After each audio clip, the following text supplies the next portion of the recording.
She's a program consultant leading strategic communications for water, wastewater utilities, projects, and clients. She also serves as Jacob's leader for NACWA engagement. Yeah, I should mention her title. She's a consultant in water for Jacobs. We're, again, very lucky to have her really on the front lines of this issue. Next to her is Jackie Vincent, who is Jacqueline Vincent. I call her Jackie. She's an amazing person. She's the Chief of Staff at the Washington Suburban Sanitary Commission, which is incidentally where I live. So I'm her service community. Jackie is the Chief of Staff, where she serves as Principal Advisor to the General Manager and CEO, providing strategic leadership to all departments within WSSC. Really the perfect position, again, for this issue. One of the largest water utilities in the country. Her current role, Jackie supervises daily operations of WSSC's STAT office, overseeing implementation of agency-wide key performance indicators. Her leadership and communication skills have been instrumental in building strong relationships with key stakeholders and fine-tuning the utility's message. Again, very lucky to have her as she's sharing sort of her insights from WSSC. Next to her is Jennifer Rice, who is the lead senior analyst for workforce planning at the San Francisco Public Utilities Commission. At SFPUC, Jennifer leads a team of workforce planning analysts using innovative behavioral science-based consulting to create a workplace with thriving, diverse, and engaged employees. Again, I couldn't think of a more perfect panelist. And next to her is Ben Brugler, President and Chief Executive of Akia Communications. As President and Vice President, Ben transitioned to the role of President and Chief Executive in 2018.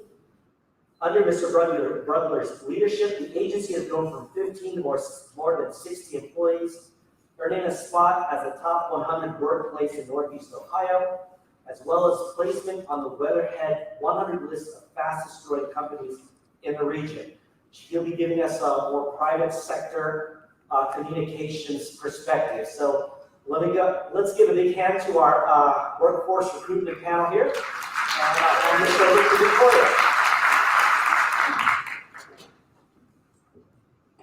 Thank you, Tony. Good morning, everyone. Hopefully everyone's enjoying the conference. Thank you for sticking around for the last session. It'll definitely be a treat for you today. I want to thank again Tony, Adam, and all of the NACWA staff for inviting us to participate in this conference and have this really great discussion.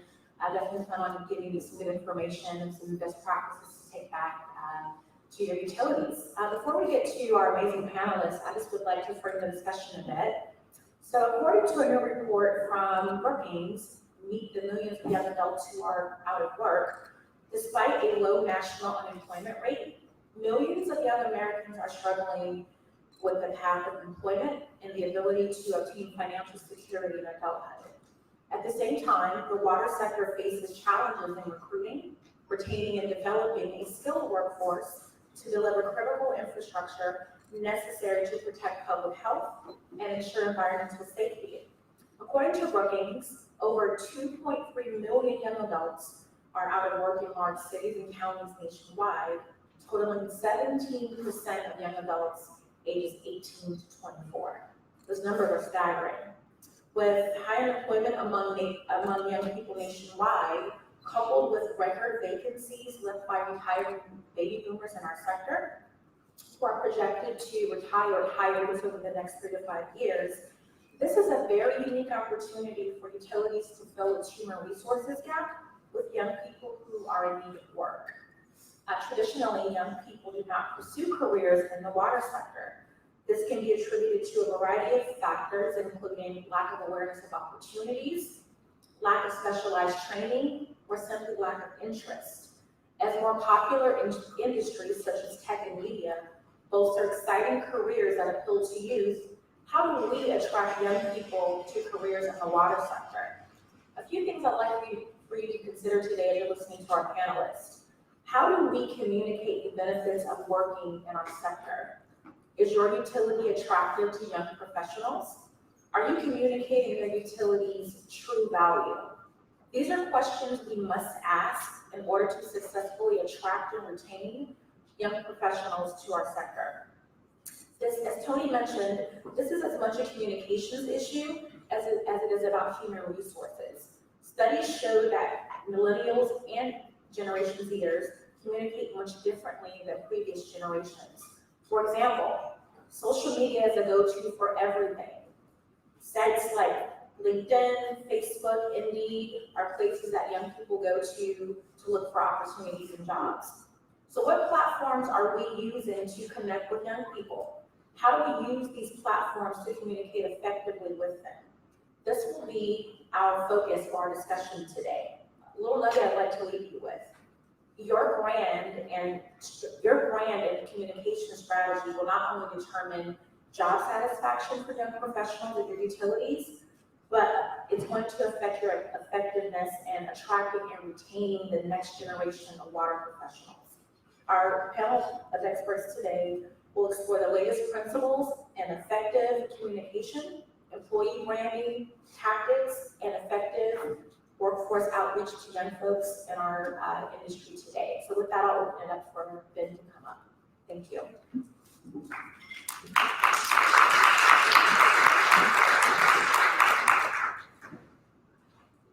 Good morning. Thanks for having me. I'm excited to be here. This is a great invitation to be part of your world and your industry. And I'm going to wrap up my part of the presentation with just some stats that I found about your industry that I thought was pretty interesting as it relates to Gen Z. And I'm actually here today to talk to you in about 10 minutes. So I cut my presentation down to about 120 slides, which is just scratching the surface when it comes to Gen Z. But the presentation is called Don't Z, if you can pronounce that, on Gen Z, and I hope you don't Z on us here as we close this great conference out. I'm excited to talk to you about Gen Z. I'm a little bit excited to talk about something besides millennials, which is what people have been asking me about for the past 5 years. Let you in a little secret, they didn't ruin everything. They're actually doing quite well. But I am an expert on Gen Z. I have a 13-year-old and a 9-year-old, 2 girls. I coach their softball team, so I spend a lot of time with them. And despite the differences of Gen Z as opposed to others, some things have remained true. 13-year-olds still know it all, and 9-year-olds don't listen. So we're in good hands. Despite what you might think, I am not Gen Z. I know what you're thinking, and you look so good, so young. How's that possible? I'm actually not even a millennial. I am part of Gen X. Yeah, that's Gen X, right? And despite what CBS News says, we do exist. Did you guys see this? Remember? So we have some Gen Xers in the crowd. What was your reaction to seeing this when you saw it? Yeah, exactly, right? Everybody's was it Gen X. Like, that's about right. That's about right. We are the generation that really didn't want to be branded, and we kind of still don't want to be that way. But I find myself as I get older and we get into this, that I'm proud of the generation I'm in because it is very critical to where we're going. We're kind of this linchpin generation, helping millennials and Zs get into where they are because we really just want to do our job. We really just want to do it well. And you'll be happy to hear and know as we get into this, Gen Z just wants to do a great job. That's their biggest focus. And you guys have a really great workforce coming your way. So we're going to talk about that as we get into this. So as we look at this and we look at the different generations now that we've modified it a little bit to show all 5 of them that are active, it's the first time that there's been 5 active generations in the workplace. And if you know that, that's great. And if you know that, you're aware that because of that, it's also probably one of the most difficult times to communicate internally from an HR or an internal comms standpoint than maybe ever before. And I don't say that subjectively. We do a lot of work with clients that are reshifting their internal comms strategy. And I can tell you that if your company or your utility or your organization is putting internal communications at the forefront of their business strategy, you're in very good hands because this is definitely a key strategy moving forward because it is something like we haven't seen before. And when you look up here at the screen, I'm moving around a lot, so if I lose you, I'll come back, I'm sorry. When you look at the slide that's up here, obviously millennials are a large percentage of that, and they are the largest in the workforce.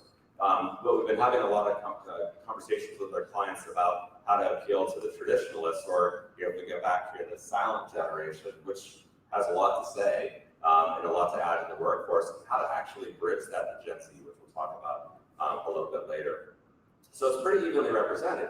So why am I actually here talking about Gen Z if millennials represent such a big part of this? Well, the reason why is because when we look at it, where we're going in 2020, Gen Z is actually going to make up a large percentage of the workforce that maybe some companies are or aren't ready for. 20% actually, when you look at that. And so what I did is getting ready for today, and like I said, I was down here actually 2 years ago talking to a risk management seminar, and that sounds really exciting. But it was to an insurance group of professionals, and I had a lot of HR people in the room, and they wanted to learn about millennials, and I was speaking on millennials.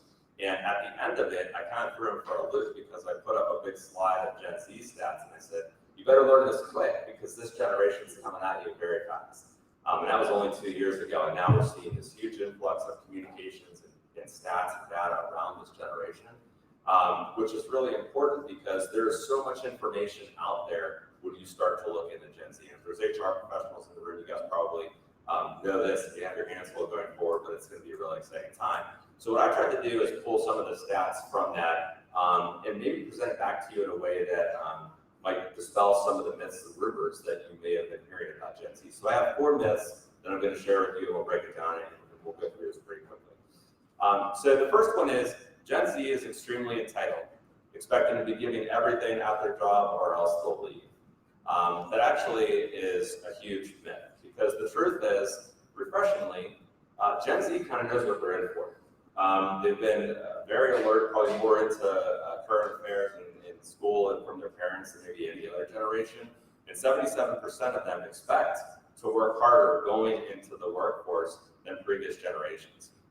And when you look at this, this is really telling in terms of how you can start to tap into the power of Gen Z, because where they see themselves in 5 years upon landing their first job is in a very positive light. And it's not to say I expect to be given a management position, I expect to be given a raise.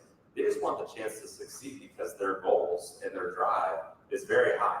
So you look, entrepreneur, probably one of the most entrepreneurial generations we're going to see, working their way up the corporate ladder, and that is a very stereotypical way to look at it, but they understand they have to put their time in, or managing employees or managing teams. And a lot of these guys, coming into the workforce, we're looking at opportunities to lead in high school and college and the organizations they're in.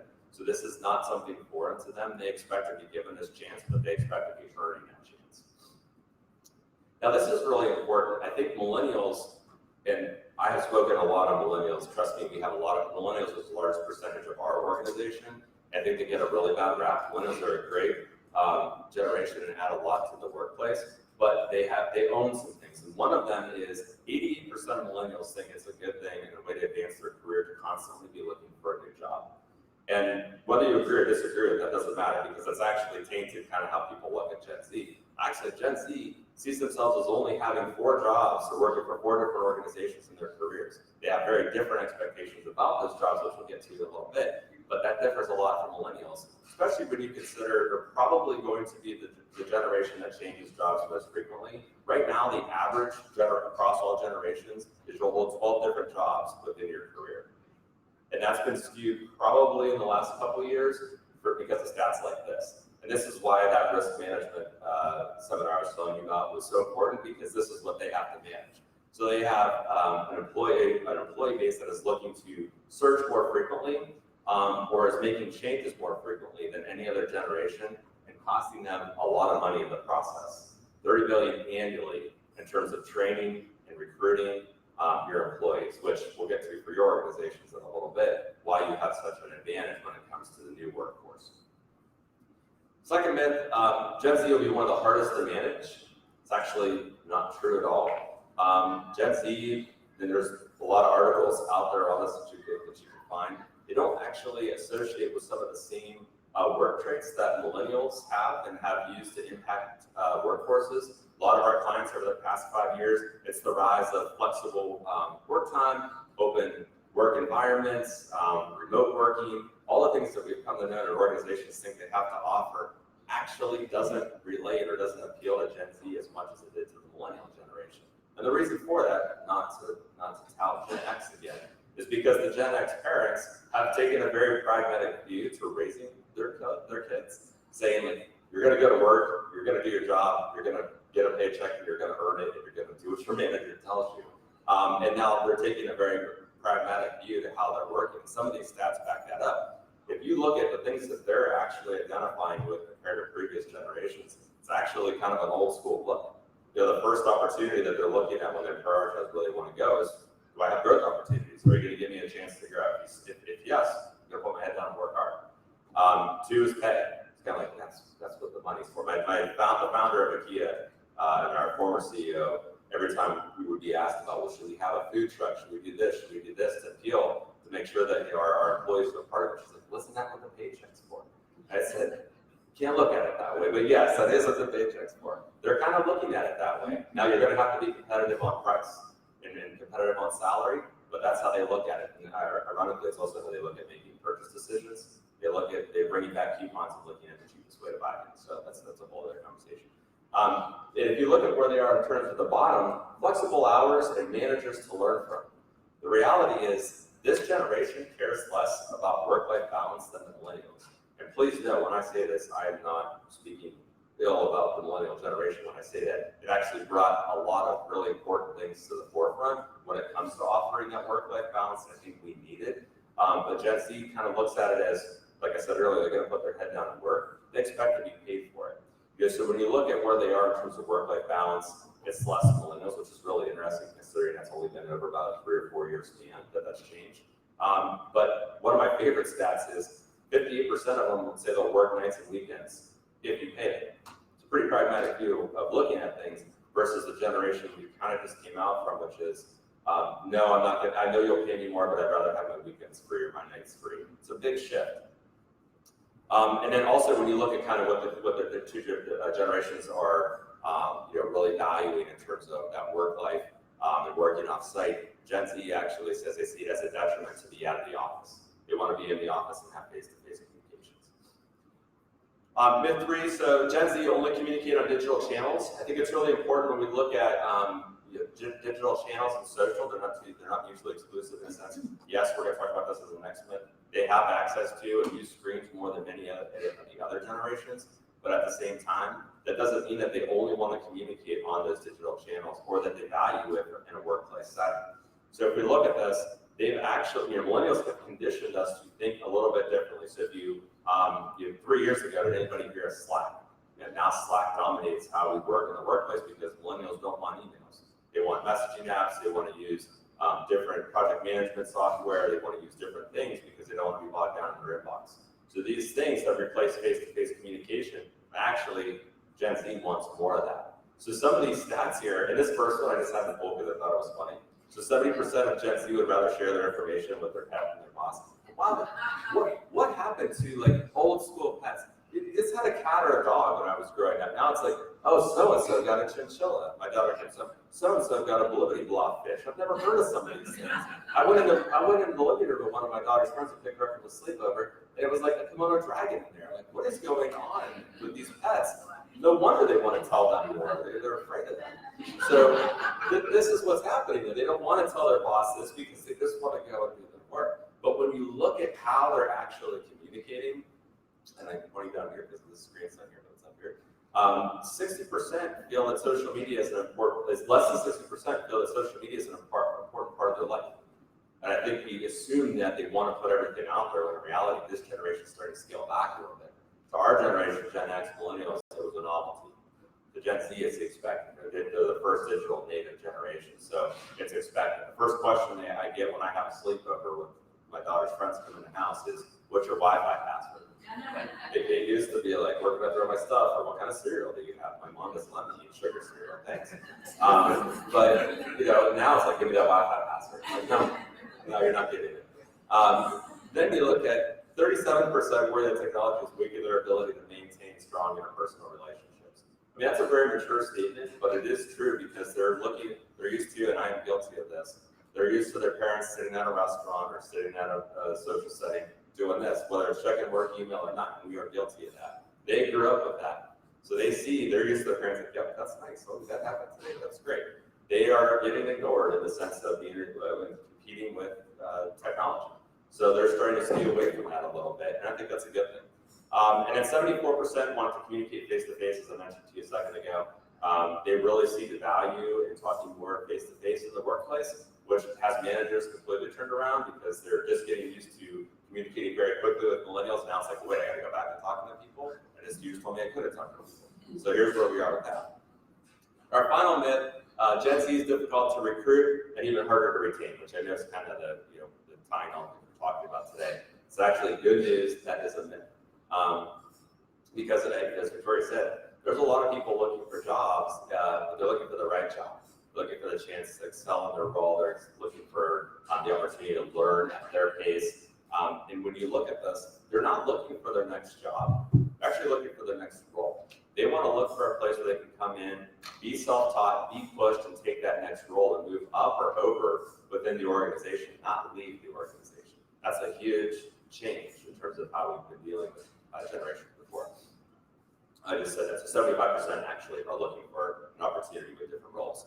And I think that, like I said, with social and technology platforms, people think that because of all the different opportunities they have from a technology standpoint, it's harder to communicate with them. Well, so I'm going to show you the technology side and then show you the learning side and the opportunity you have versus the technology. They use more screens than millennials. Probably not surprised to hear that. 96% of them own a smartphone. Some of my daughter's friends follow me on Instagram. And I've called their parents and I'm like, dude, your daughter follows me on Instagram? Oh, yeah, we make it private. I'm like, oh, all right, just want to make sure you know that. And then Gen Z checks social media more than 100 times a day.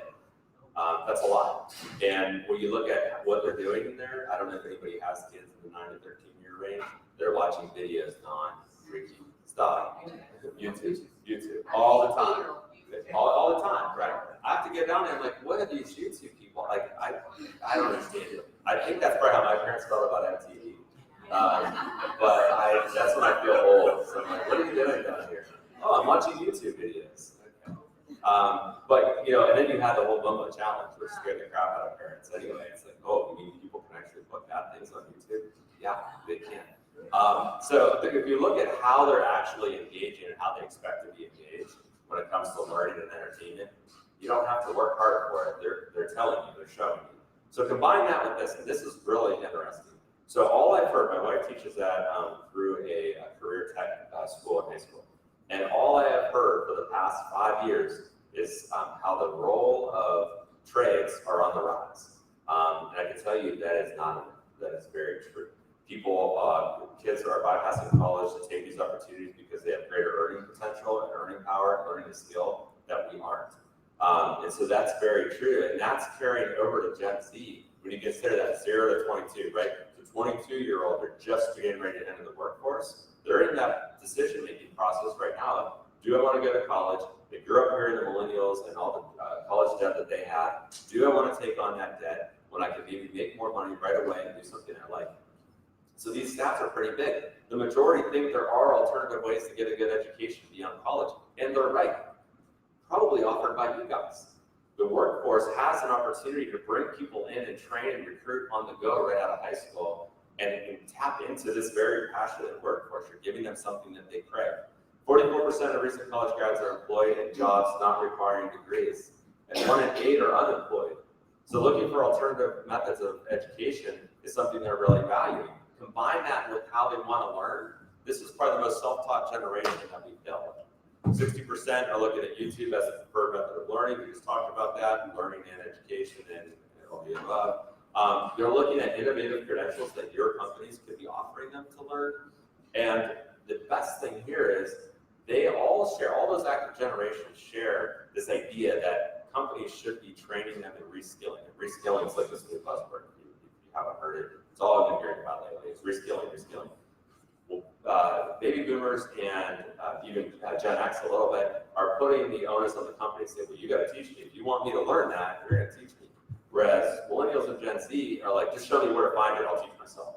Because that's how they're used to learning. What a great opportunity for workforces and organizations they have today, that this is a group that wants to seek this out. So in closing, where's the opportunity for you? There's huge opportunities. Like I said, you've invited me to your world today. I don't know, I'm not an expert in your industry, and I don't pretend to be. But I do know through some very quick Google research, you have some very real challenges when it comes to the workforce. If you did know this already, you probably are like, yeah, no crap. If you didn't, you're like, holy crap. So 50% of the nation's utility workforce is going to retire in the next 5 to 10 years. 64,000 utility employees may need to be replaced over the next 5 years. And then this is the biggest. 1/3 of that utility workforce is over the age of 53, while only 19% is under the age of 32. Who's going to bridge that? We need a generation to bridge that because Gen Z is ready. They want to step in and learn. They want to step in and learn from the right organization that's going to give them these opportunities. And the organization that's out ahead, tapping into them, giving them a path to see how they can grow and be self-taught is the one that's going to win. And so I gave 3 takeaways here just as we were going through everything. Remember, Gen Z is ready to work and learn. Beyond your onboarding and training, look at those unique ways to challenge them and push them. Sometimes it could be something that you come up with in terms of a certification program for them. They want to be a part of that.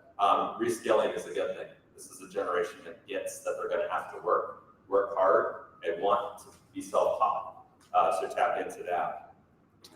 And then rethink experience. This is actually true for all organizations and all generations. We do a lot of work right now with consumerization of everything, which is from consumerization of healthcare, benefits, training.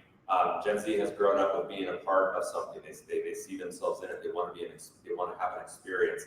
So if you can consumerize their path and show that you're going to do this step, then this step, and if you hit this step, guess what? You get these loyalty perks, and you're going to get this and this and this. Figuring out a way to make that actually real in your organization is something that will resonate with them and just help accelerate that learning curve.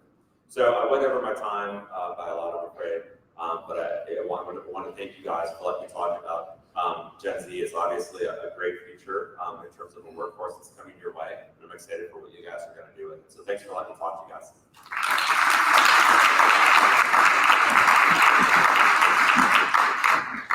Thank you, Ben. That was a great overview. And next we'll have Jen.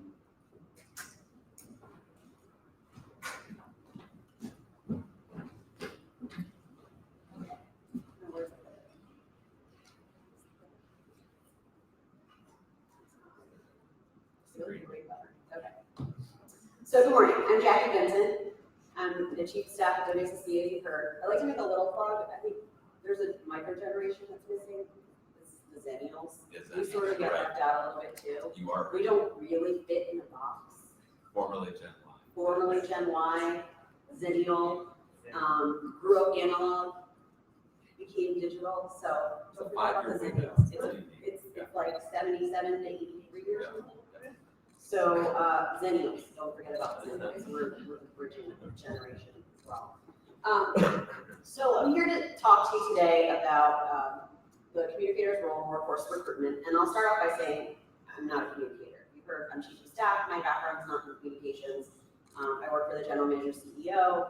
I just, throughout my career, actually mostly in politics and state government, understand the extreme importance of communications and the communicator's role. And so part of my job, which I'll talk about how I did that, and it's come up a little bit earlier today about being in the room, is making sure that my comms director, who's in the back of the room right there, is in the room where it happens, because if he's not, then we're all lost.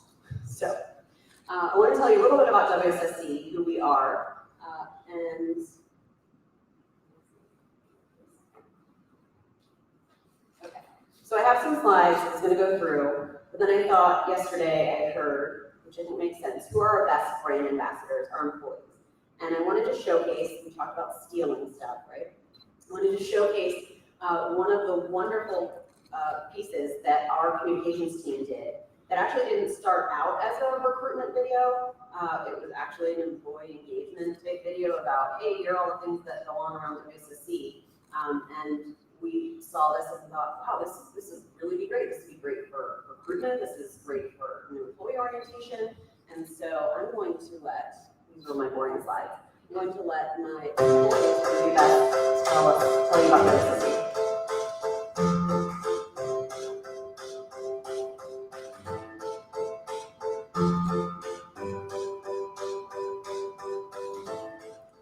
Hi, I'm Bob Trimble. Welcome to the Patuxent Water Filtration Plant of all. The WSSC has two drinking water plants, Patuxent and the Potomac. Potomac plant, yep, you got it right. It's located in Potomac, Maryland, and it's a water treatment facility. H2O with that plant typically produce around 178 gallons of water a day. Here at the Patuxent plant, we produce an average of 50 million gallons a day. Finest drinking water in the world. Cheers, Brian. Thanks, Brian. Hi, I'm Brian Moore, Plant Superintendent of the Western Branch Water Resource Recovery Facility here in Upper Marlboro. If you've ever been to FedEx Field and flood, that flood comes here. WSSC has 6 water resource recovery facilities that treat 70 million gallons of wastewater every day. Here at WSSC, we're very proud of our product.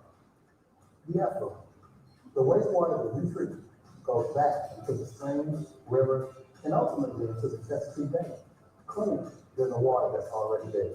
My name is Sabrina Darius. I'm a water quality technician here. Let's come on and take a tour of our lab and see what groovy people we have working today. So we have everything from chemists to microbiologists to laboratory analysts working here. Here we have Wesley, Chris, and Denise. There are 3 of our analysts that are now helping us process a few drinking water samples. WSSC here at the lab is a very busy place. We analyzed about 500,000 samples. That's 500,000 samples in 1 year. Water quality for our 1.8 million customers is our top priority. Hi there, I'm Officer Owens. A lot of people don't realize WSSC has a police force. We patrol the WSSC watershed, 5,600 acres surrounding our beautiful reservoir. We also patrol all of the WSSC facilities, spread out over 1,000 square miles in Montgomery and Prince George's County.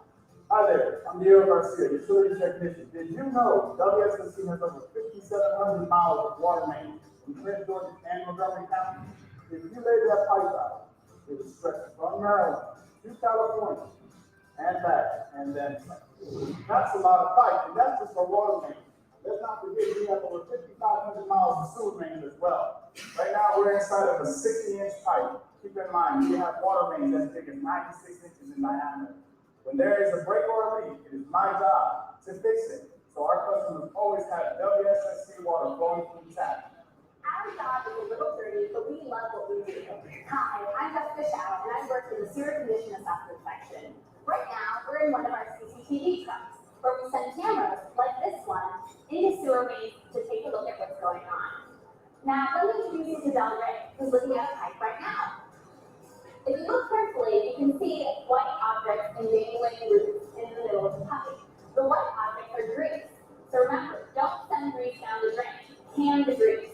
I know everyone's tossing a lot of information at you today, but the most important thing to remember are the 3 P's. Pee, poop, and paper. Remember, flush only the 3 P's.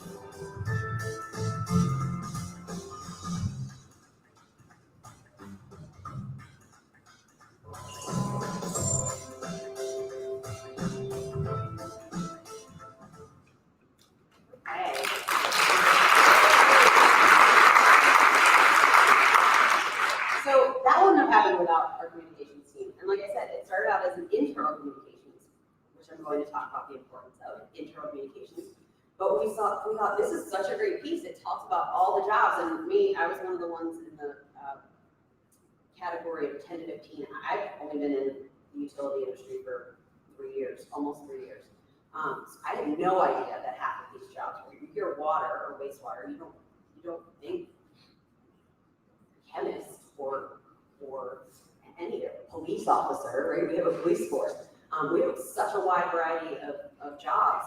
And so we started using this not only for a workforce tool internally so that our people coming for new employee orientation know what everyone does across the whole organization, even if they're only in their one group.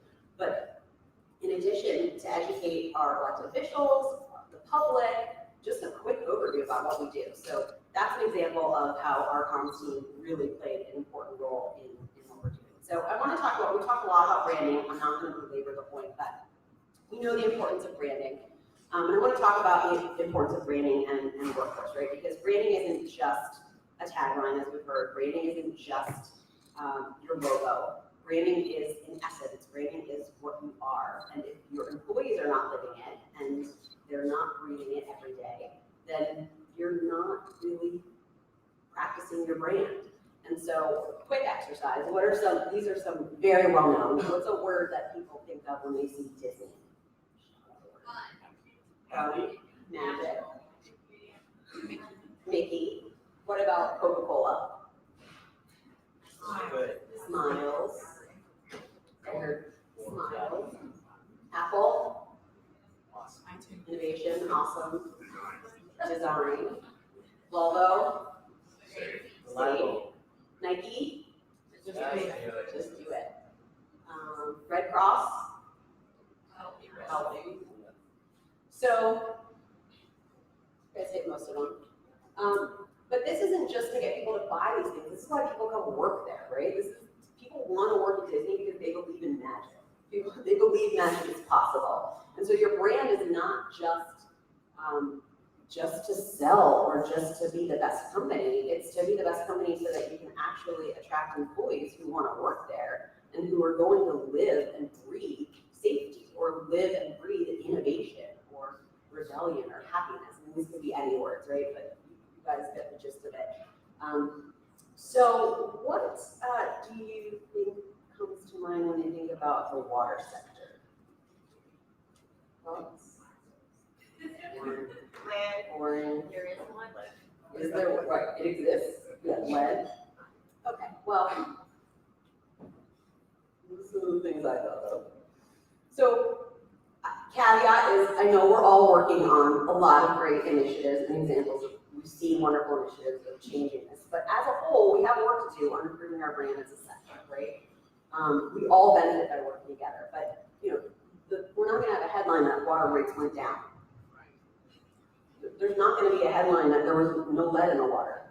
We don't get a headline that says WCC, no water quality violations for 100 years. That's not on the front page of the Baltimore Sun and the Washington Post, right? This is what people know, and it, you know, failing infrastructure, it affects our brand. And I think someone said it yesterday, which is important to note, is that while it's great, you know, we do operate, we're not a monopoly.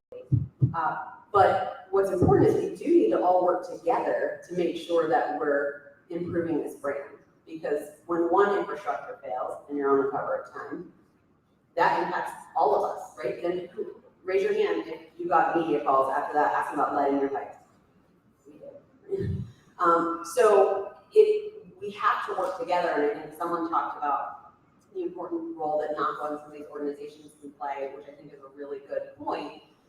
In pulling us together as an industry, as a sector, to make sure that we're all working together towards improving that brand. So we have some challenges. We have challenges as an industry. I feel a little bit, I'm not an expert on Gen Z or millennials, but I feel like I went to the right source because I'm pretty sure I got some of the same stats. So I feel really good about the research that I did. So millennials, and Gen Z, we talk a lot about. We have challenges, I think, as an industry. One, we know, as you heard from our previous speaker, that they want their work to have meaning. 93% of Gen Zers want to work somewhere where they're having an impact on society. And we have that to offer, right? We have that. We're water. We're essential. Life's essential. We are water. That's great. 90% of them also want to work in an organization that's technologically advanced. You know, us and Apple, Samsung, we're not quite there. I think sometimes we know we are, maybe on the inside, but that's inside baseball. We're not totally there. So how do we communicate that? And that's a little bit what I'm going to talk about is some of the ways that we've tried to communicate that and the communications department role in communicating that to the public. The stat too I talked about. So opportunity for career growth, really important for Gen Z.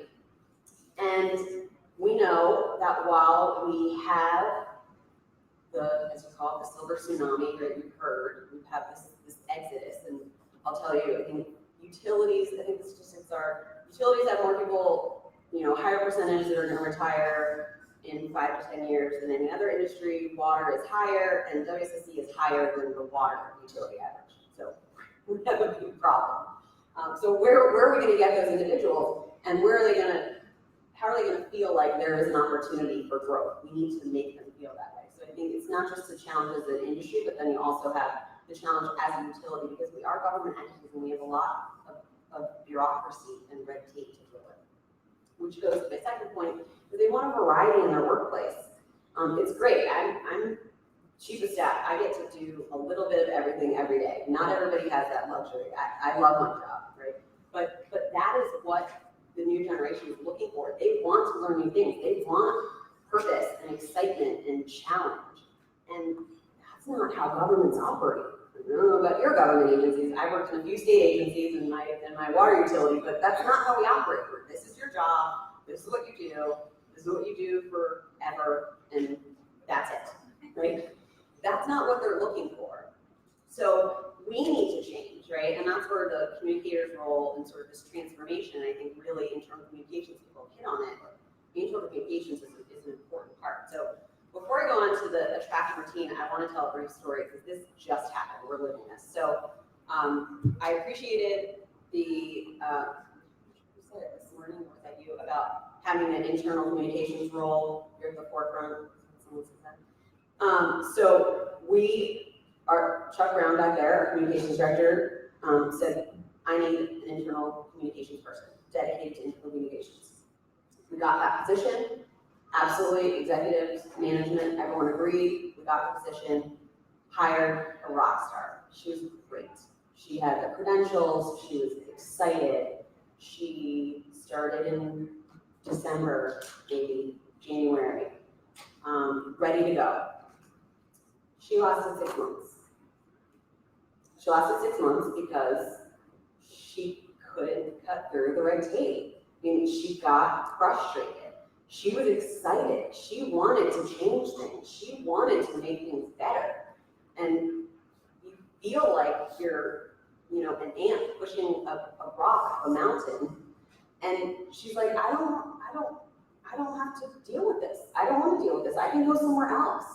And she did. And it's really unfortunate for us. And we tried everything to get her to stay, but we did do an exit interview and get this information. And it's really important, I think, to try to get that information and listen to it and internalize it and do something about it. But this just happened in the last 3 weeks. So we're still feeling the impact of that great loss, because she was great and it was a huge loss. And we don't want to have that happen. So I'm going to talk a little bit about hopefully things you can do to not have that happen. So the first part is we talked about how to attract. And I think there are 3 things that we're doing. One that we talked about that Tony mentioned, I wanted to share just some specific examples, hopefully that people can steal, things that you can do to attract and use your communications department to attract employees. And one of them is around innovation and technology. So we actually are using acoustic fiber optic technology, but as I said before, you don't get on the front page of the Washington Post with rates going down. You do get on the front page of the Washington Post or Channel 9 News when you have a giant water main break on River Road that actually turned River Road into a river, and people have to get rescued by helicopters. But you don't get a story about what you did after that. And that's where your communications department comes in. And we have a great one because they pitched this story. And I'm going to show you a story that was on the news. And without this, people wouldn't know what we did. So, see, I wasn't sure if the clicker was going to work. Can you click on the USA for me, please? All right, Topper, thank you. Remember this? When River Road turned into an actual river, people had to be rescued out of their cars, brought down by rescue basket, pushed up to a helicopter. This was quite a scene. I remember when this happened. About 10 years ago, it was caused by a break in a massive water pipe. Our pipe and Fox covered the story that day. And tonight she's got the very latest on what's been done to prevent a replay of that insane flooding. Imagine being inside one of those cars. It was a sunny day, December 23rd, 2008. Not a raindrop falling. Suddenly, a huge water pipe burst at the top of the hill on River Road, just outside the Beltway. I remember it was really cold. Captain Eddie Russell with Montgomery County Fire and Rescue was part of the Swiftwater rescue crews that helped get the people into helicopter rescue baskets. They were fearful for their lives to get into the U.S. Coast Guard basket. Nobody driving in a vehicle ever expects to exit their vehicle via the Coast Guard basket. The volume and force of the water was so strong, boats could barely get to those tracks. It's still, to this day, unbelievable. The pipe that burst that day was about this size, 5 feet in diameter. Can you imagine water coming through this pipe and then suddenly a hole like this gets blown out, water gushes out? So how does a pipe break? Inside the concrete, there are a bunch of hard wires that wrap around, keeping it shape, but those wires can break. A one-wire break is not a big deal, but when you have tens of wires breaking or even 100 wires breaking, the pipe is vulnerable to a failure. That's exactly what happened on River Road. But WSSC has installed a pipe protection system. This is an example of the acoustic fiber optics. It's installed in the pipes. That bunch of acoustic fiber optics float in the water inside the pipe. They hear tiny breaks in those hard wires that wrap around the pipes and send out alerts. But it's allowed us to be extremely proactive. WSSC says the technology has alerted them 20 times to major breaks over the past 10 years, preventing any repeat of this. In Bethesda, Peggy Fox, WUSA 9. WXSC says it now has the longest acoustic fiber optic pipe protection system in the country. It's 102 miles long. It cost $21 million, but saved $42 million, which is what would have been spent to make repairs on breaks that didn't happen. The Treasury Department.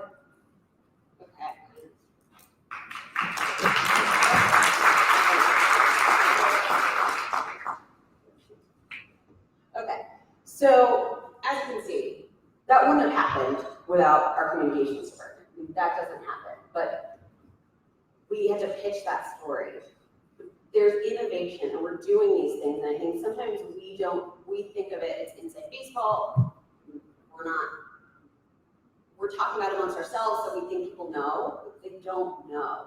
And so it takes your communications department to pitch these stories and to turn around something as, that was national news. I mean, that was on the national news, River Road happening. Take something like that was, a blight on our organization to say, now, look, we're actually doing something about it. And that is a part of your brand. It's a part of living and breathing your brand. Like, we have a problem, we fixed it, we're innovative, we're doing new things.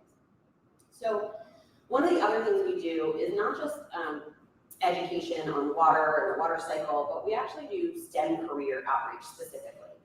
So, and that's done through partnerships, and partnerships are really important. And that's another way I would say that I think, we heard the CTE or career and technical education is really where it's at moving forward. And we have to partner with high schools and the CTE schools and traditional, against not just traditional models of education of getting people into our field. So we have sewer science, introduced girl to engineering day, SPICE, which is just caveat, I just learned about this, it's brand new. We did not come up with that acronym. It is a program for girls, so my question was like, is it SPICE girls? I don't understand why they came up with that acronym. Yours for communications people, but it was University of Maryland. But we are fortunate enough to partner with them, University of Maryland and GE, for this summer program, which is actually for 9th and 10th grade girls in the DC area who are interested in engineering. We can debate about that.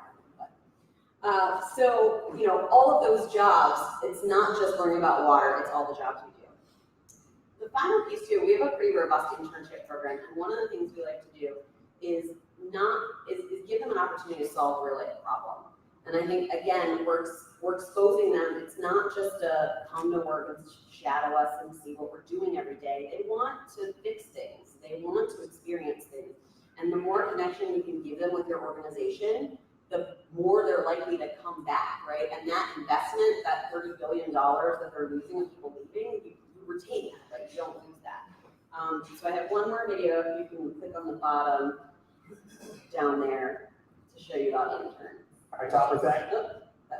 Their summer break playing video games, but interns over at WSSC, they use their time to build some. And our Amy O'Bear shows us the educational games will help teach other students about water and jobs that help keep it clean.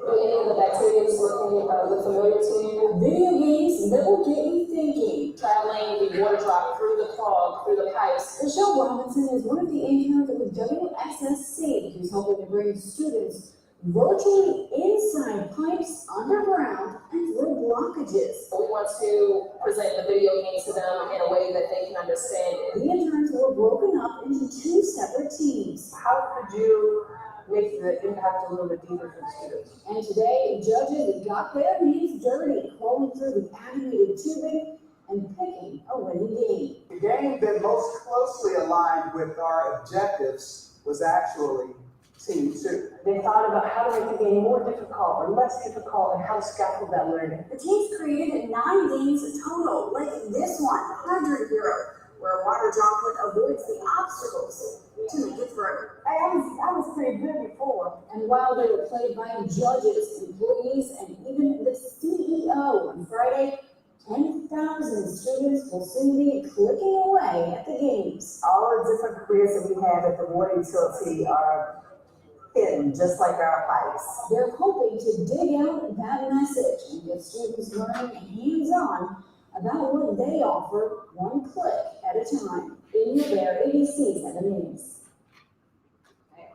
Their summer break.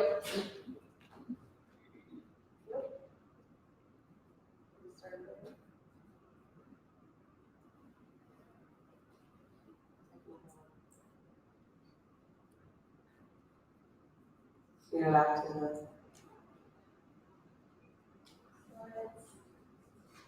Okay, so as you can see, again, I've talked a lot about pitching stories, but all of those have to do with recruitment. They have to do with showing the jobs that we have, getting the students involved, but also really what I'm trying to highlight is communication's role in that.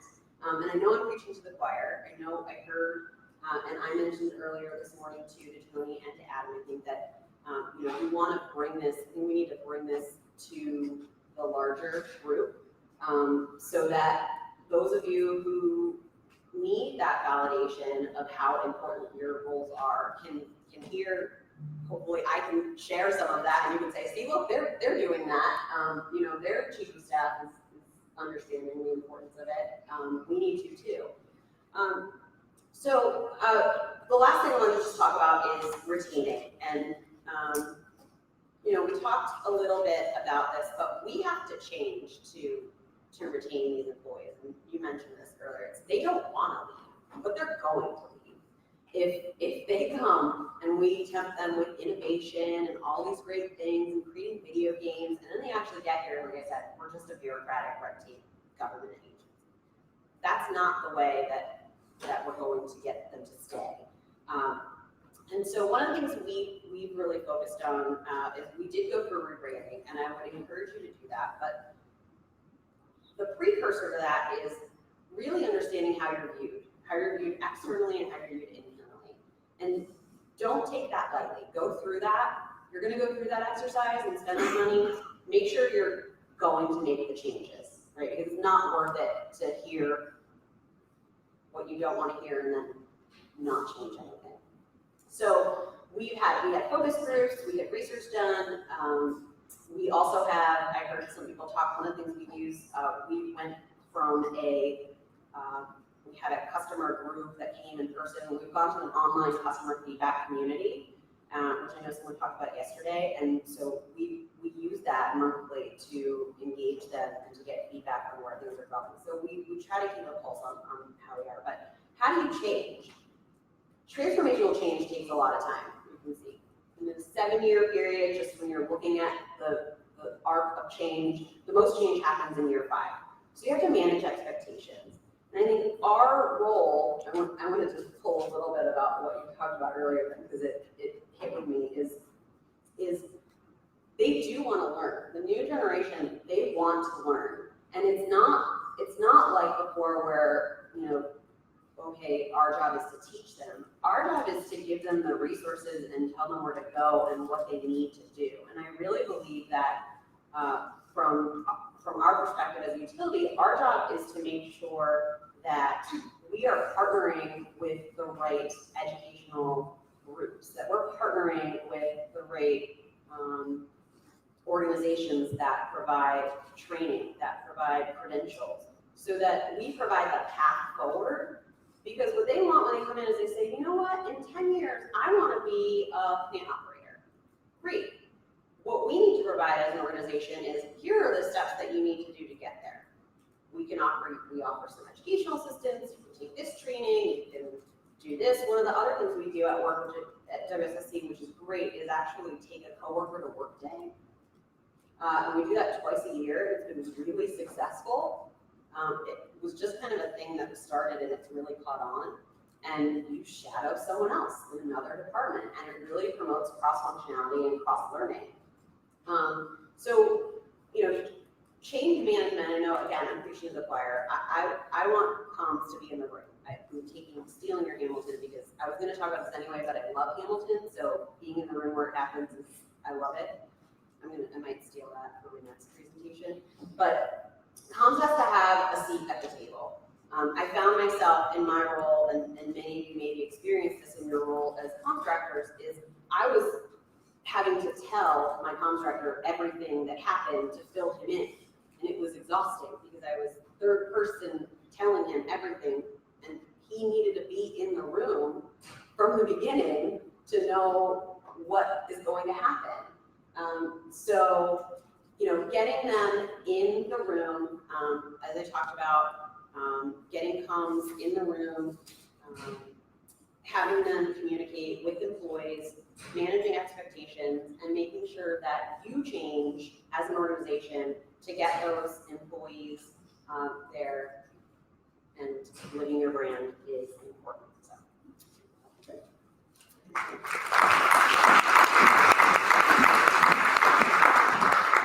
Thank you so much, Jackie. That was an amazing presentation, and the videos definitely added some real life examples. So thanks so much. Next, we will have Jennifer with SFPUC.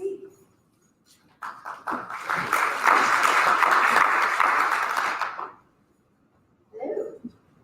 I'll skip through my boring slides as well, since we don't have much time. Is anybody else here in the talent management sphere rather than communications? Is it really just me?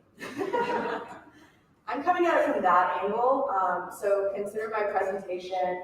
We're all talking about a lot of context here without really saying very precisely how a communications professional can help. On my part, that's very intentional because my presentation is like a cry fiddle. So I can explain my work from my end and where we've seen communications might help, and I hope what you can take away is thinking about how you can help this kind of work at your organization as communications professionals and how that improves your organization's effectiveness.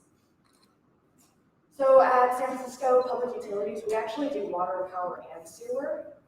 Those are some stats you can look at later.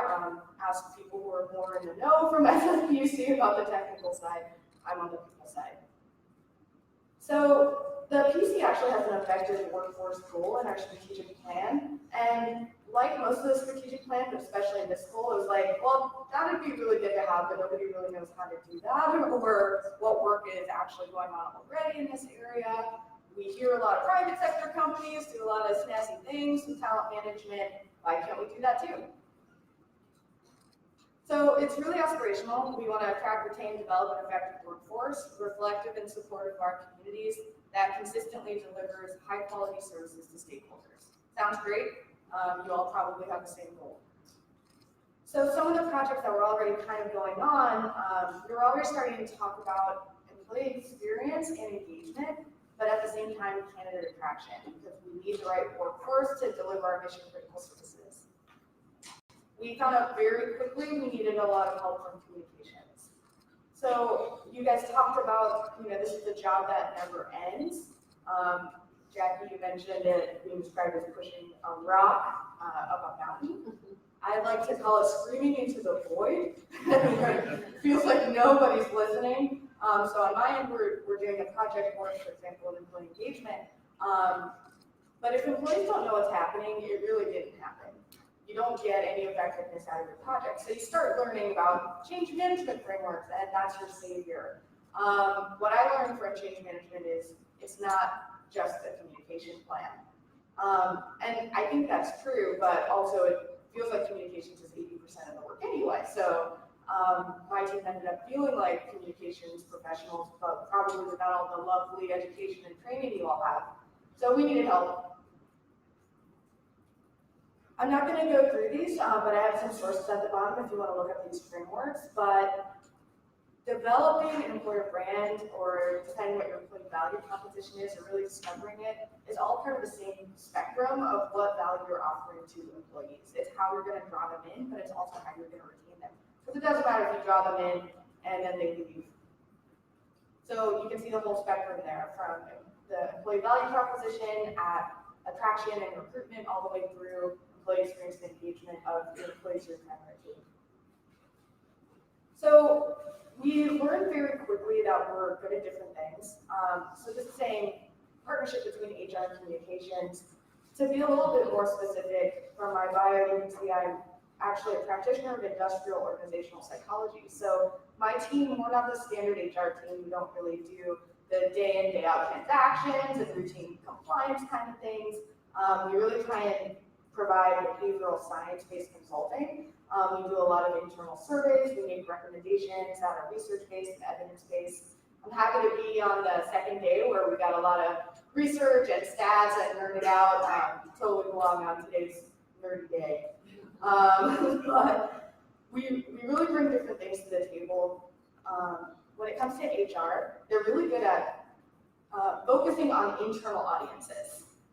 And it's really hard when people start saying, well, we need to attract the future workforce. We need to think like all the way to 2020 and how we're attracting Gen Z to get into the workforce when there's a lot of fires to be put out internally today. And communications is really great at focusing on external audiences, but they really need support to understand our internal audience of employees. So there's a lot of unique things about our employees that HR understands very well. So in the area of employer branding, HR teams, we know we need to do it, but we lack the capacity and or the capability to focus on the external audiences. And it's similar for communications. At least at the PC, we have a lot of staff dedicated to external communications, but one person dedicated to internal. And they were telling us when the employee engagement project started up, well, we actually have her working on external right now. So you have to wait for this other project to wrap up. Okay. So very specifically, here's what different people brought to the table in employer branding. So HR can help really define the employee value proposition. We can talk about what the candidate attraction best practices are, even if we don't do it yet. We do the recruiting, hiring, and onboarding, and we can provide a lot of support to managers and already have those connections with our managers. On the communication side, they can help reach target audiences with effective messaging. Ensuring alignment with the PC brand. Some of the materials that have come out from HR, that's where you can very much tell they're not communications professionals or graphic design professionals. So we really need help from comms. They can help ensure consistent employer brand because you all know you've got to be saying the same things over and over again. HR doesn't necessarily know that. And can help mobilize our employee ambassadors. But I want to bring it back home, and we're all talking about internal employees so much, and that's just because you can't pull a bait and switch, as we've been talking about. You can't attract people with one thing, sell them on it, and then bring them in. It's a totally different thing. And I think especially today, I mean, if you all were looking for a new job, what's the first source of information you look at? Just yell it out. A little louder. LinkedIn's one. Glassdoor's another. Website. Yeah, and actually, there's a lot of research. People are going to those word of mouth sources, sometimes Glassdoor first because it's anonymous. Companies don't always have as much control over what's on Glassdoor. They might be going to LinkedIn, but they want to hear it from the horse's mouth. They want to hear from people who are working there. And even if they go to your website, you've done a really great job making it look attractive. People these days don't always trust what they see online because they know that companies work really hard to brand themselves, but I want to hear from someone who actually works there. Glassdoor, the first time I brought it up in an executive meeting at the PUC, I just started talking about our Glassdoor stats, and then one of the executive team asked me, wait, what's Glassdoor? So it's not always on utilities' radar, and my bad, it's not something I've got to have to explain, but this is really, especially if we're talking about millennials and Gen Z and how they're getting their information, they want to hear from employees, and that's why we keep bringing it back home to what's the actual experience of our employees. So on the engagement side, obviously in HR, we designed the survey, deployed it, we drove action planning, we provided support, we tried to keep engagement on the radar through new initiatives and communications, but we really needed help. Again, it felt like we were doing all the work on the technical side that we learned how to do, but then 80% of our effort and time really had to go to communications. And I'm only speaking for myself, but again, you guys described it as the job that never ends. I did not like that. I really needed help from people who were used to communicating over and over again, saying the same things over and over again.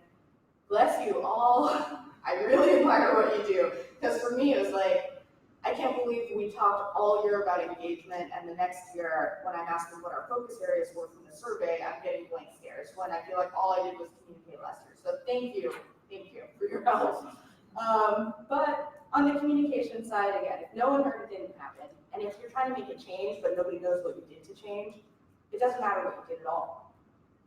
They can help be innovative and talk about what are more effective channels of communication, because we had our standards, but it's kind of boring.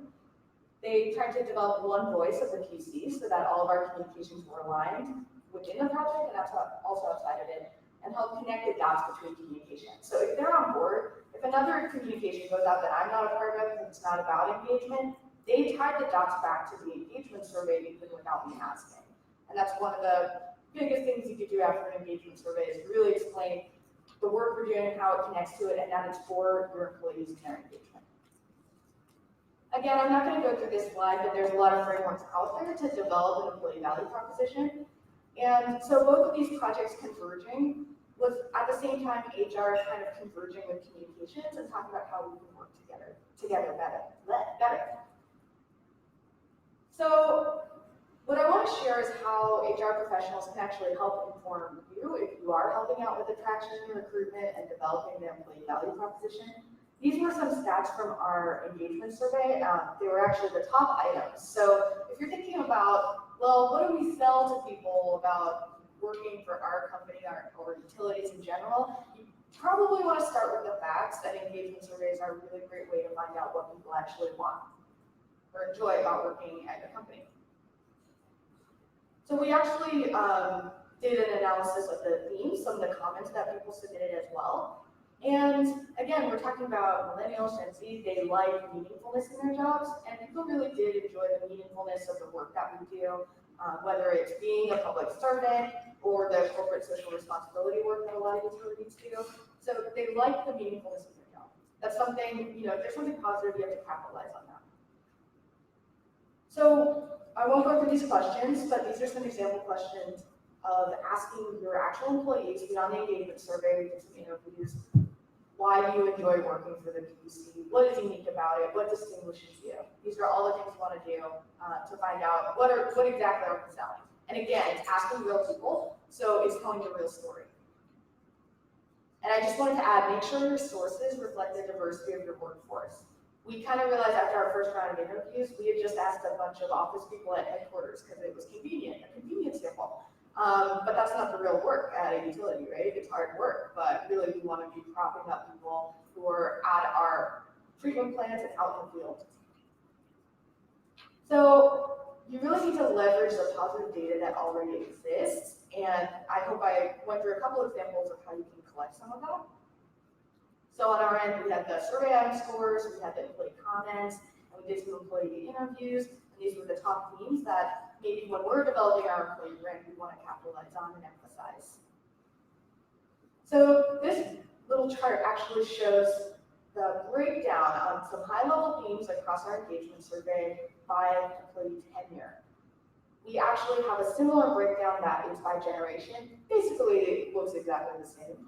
But our new employees, they actually were the most engaged.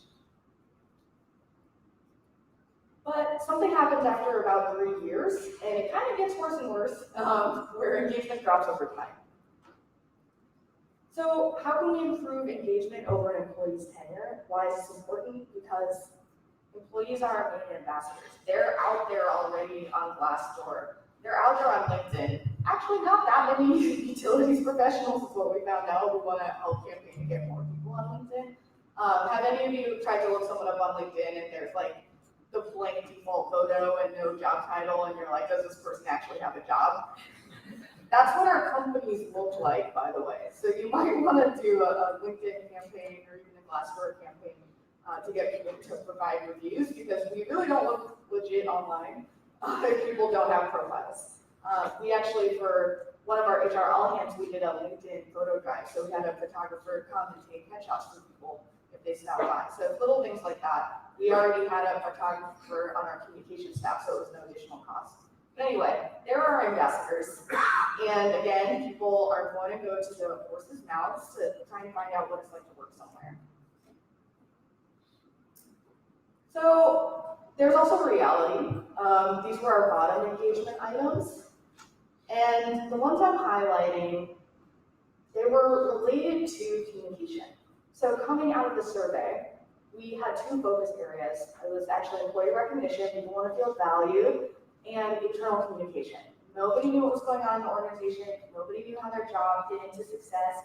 We weren't helping people understand the meaningfulness of their role and tying it to the amazing work that we do as a utility and the mission of every utility, to be honest. The nice thing is, when you're recognizing people for the work that you do, you're also communicating. So these were really great focus areas to have at the same time. So we launched a recognition platform, and people are thanking each other online, linking to the work that everyone's doing. So it's a way to recognize people and communicate at the same time. But what I also want to say is there was a lot of fear around doing this engagement survey. And in my opinion, and if you guys haven't measured anything before, we talked about getting baselines and benchmarking. I think you should do your first survey when you know the situation is bad, because there's only room to grow upward. So once we got everyone, I won't even say we got everyone past the fear. Somehow they let us do an engagement survey despite all the fear, but so much good has come out of it. We really can only go up if we work on some of these low-hanging fruits. I mean, it's not that hard to say thank you.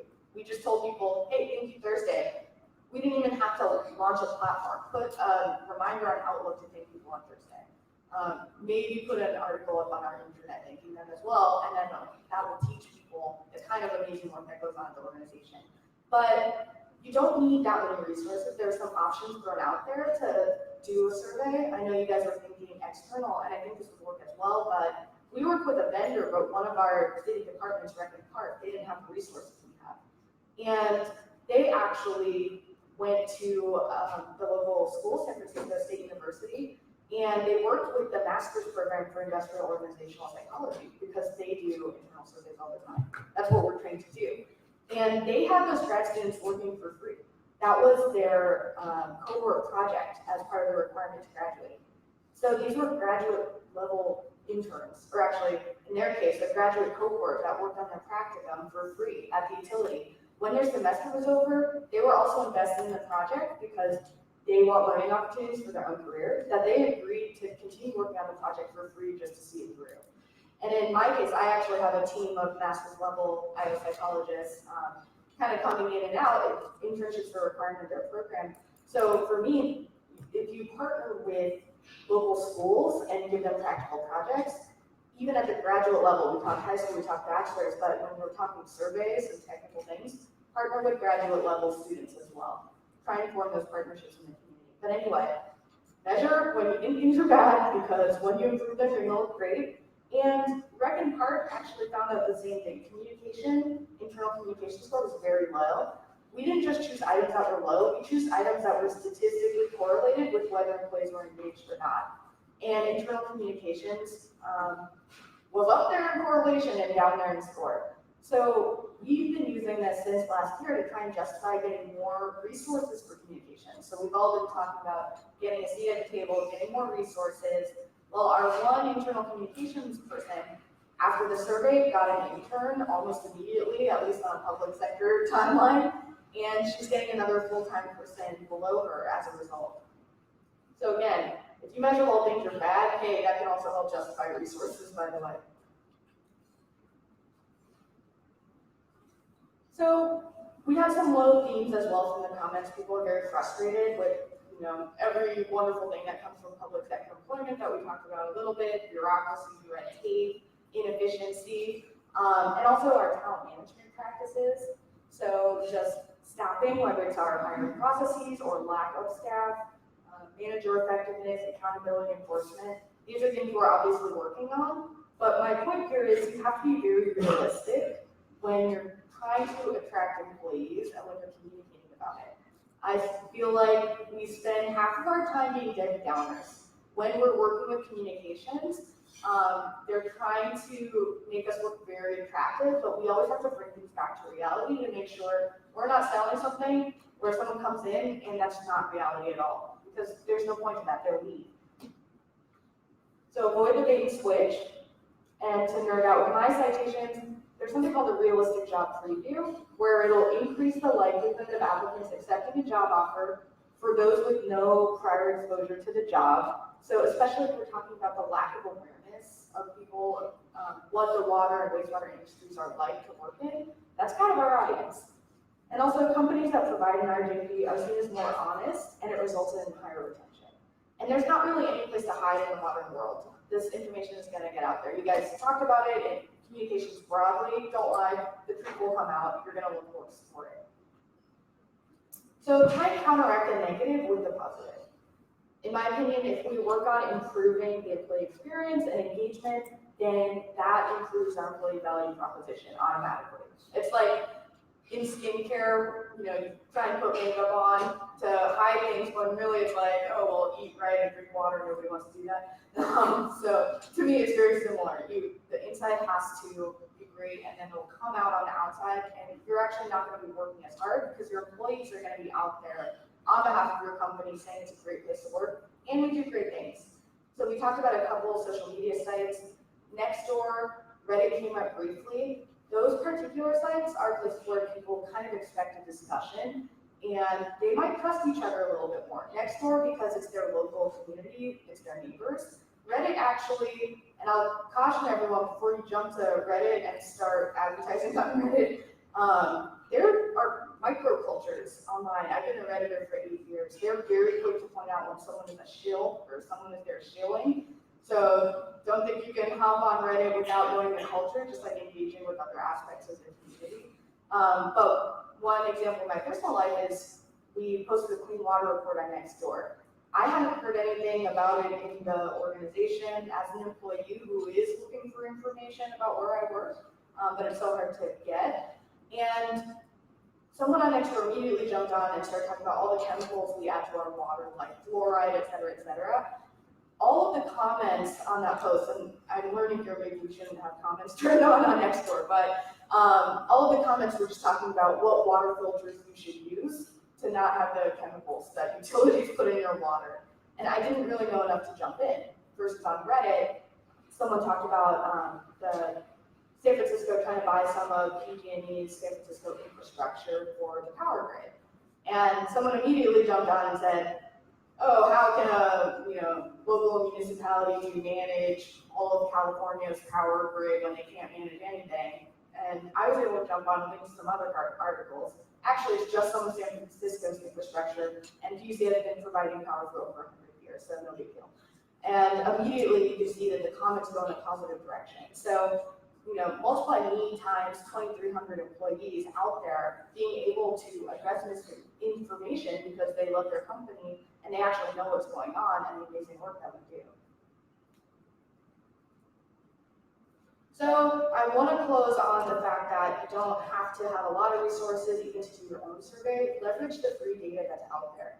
When I went back and looked at our Glassdoor ratings, our top ratings matched our top themes, and our bottom ratings on Glassdoor also matched our lower ratings on the engagement survey. So you don't even have to do your own survey. You can just look at what information is out there, and this is actually what people are going to be looking at before they come work for your organization, by the way. So again, allocate your resources wisely. There's this whole industry with people switching jobs so much on recruitment. it's a huge beast, but we really need to focus on improving the employee experience, especially as the workforce changes and what we're offering when it comes to, at the end of the day, looking somewhat bureaucratic and, red TV is not what a millennial or Gen Z employee really wants to, not a place that they want to work for. So we really have to do a lot of work internally.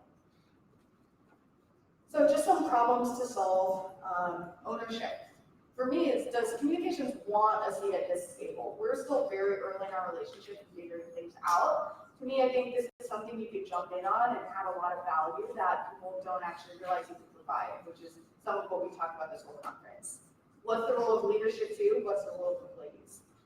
Lack of resources. I think measuring things help justify resources, especially something like engagement. You can tie that to turnover, and turnover costs are so high. And you saw communications was so strongly tied to engagement. We can use those scores and even the ROI looking at turnover to say why internal communications is important. We need to start shifting priorities from external focus to internal focus. Information flows so freely these days. It's not enough to focus on our external reputation when your house is on fire internally. And also shifting from a short-term to a long-term focus. Not recruiting the right employees, not retaining the right employees is not as immediate a need as a major road turning into a river. That's what we focus on, both in HR and communications. But our slow death is going to come from not having the right employees. And we're starting to see that gap widen, but there really isn't that much urgency when it comes to how resources are flowing to address some of these long-term problems. Thank you.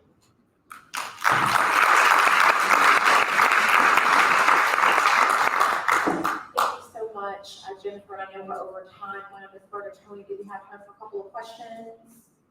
Okay, so we'll take one question. We want to respect everyone's time for getting to the airport. Do we have any questions for the audience or our panelists? No questions?